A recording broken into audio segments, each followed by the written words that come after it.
का दैनिक मन्ना। Praise Lord. परमेश्वर की पवित्र नाम की महिमा हो। नया दिन नई उम्मीद में आप सभी का स्वागत है। आज के ध्यान के लिए हम पढ़ेंगे पहला कुरिन्थियों का पुस्तक 3 अध्याय 7वां वचन। इसलिए न तो लगाने वाला कुछ है और न सींचने वाला, परंतु परमेश्वर ही सब कुछ है जो बढ़ाने वाला है। इस वचन में परमेश्वर पौलुस के द्वारा एक बहुत स्पष्टीकरण का वचन लिखा है। यहाँ पर 3 कार्यों को बताया गया है। पहला लगाने वाला, और दूसरा सींचने वाला, और तीसरा बढ़ाने वाला। अगर एक पौधा होता है तो वो पौधे को अगर बढ़ाना है, वो पौधे से हमें कुछ फल चाहिए तो उसे लगाना चाहिए। लगाने से काम नहीं होता है, हमें उसके बाद पानी सींचना चाहिए। एंड तीसरा है कि वो बढ़ना चाहिए। परमेश्वर कहता है कि तुम्हारा काम है लगाना और सींचना, और परमेश्वर कहता है कि मेरा काम है उसे बढ़ाना।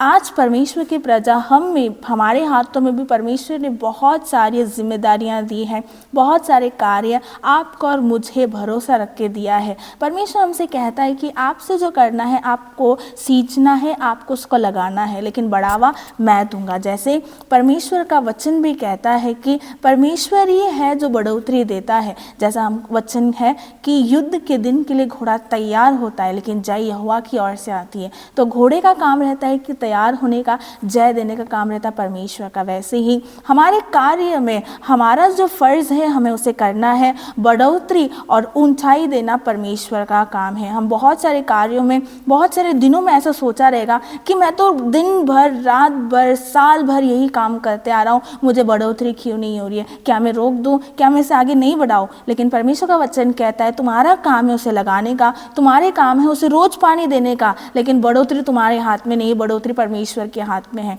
बहुत सारे समय में हम पानी डालते हैं, हम बढ़ाते हैं, मतलब पानी डालते लगाते भी हैं। और तीसरा, हम मनुष्य की ओर देखते हैं कि वो पेड़ बढ़े, वो चीज़ में सफलता हो, लेकिन परमेश्वर यूँ कहता है कि हमारा काम है कि उसे लगाना, उसे रोज पानी सींचना, उसके कार्यों में हमें आगे बढ़ना है। एंड दूसरा, परमेश्वर की तरफ से उसे बढ़ोतरी होती है, परमेश्वर की तरफ से जय होती है। तो आपकी तरफ से आप कभी निराश नहीं होते हुए, आपका जिम्मेदारी आप कंटिन्यूअसली, निरंतर, पूरे मन तन से कीजिए। परमेश्वर की ओर से निश्चय आपका प्रतिफल आएगा। प्रतिफल हमारे कामों का नहीं है, परमेश्वर अनुग्रह से देता है। वो प्रतिफल के लिए इंतज़ार कीजिए। आपके लिए जो काम दिया वो परिपूर्णता से 100% देकर कीजिए। परमेश्वर नियुक्त समय में उसका प्रतिफल आपको देगा, क्योंकि प्रतिफल देने वाला परमेश्वर स्वर्ग में विराजमान है, जो आपकी क्रियाओं का प्रतिफल जल्द ही देगा। इस वचन को विश्वास करते हुए, निराश नहीं होते हुए हम आगे बढ़ेंगे। हम प्रार्थना करेंगे।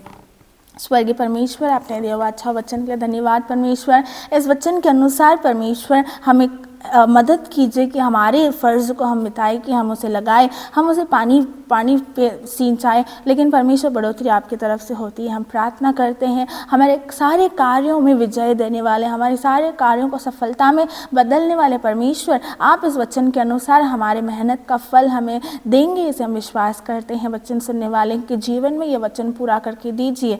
आप उनके जीवन में सफलता दिए हैं, अनुभव करने के लिए अनुग्रह दीजिए। उद्धार करते यीशु के नाम से प्रार्थना मांगते हैं, सुन और कबूल कर स्वर्गीय पिता, आमेन।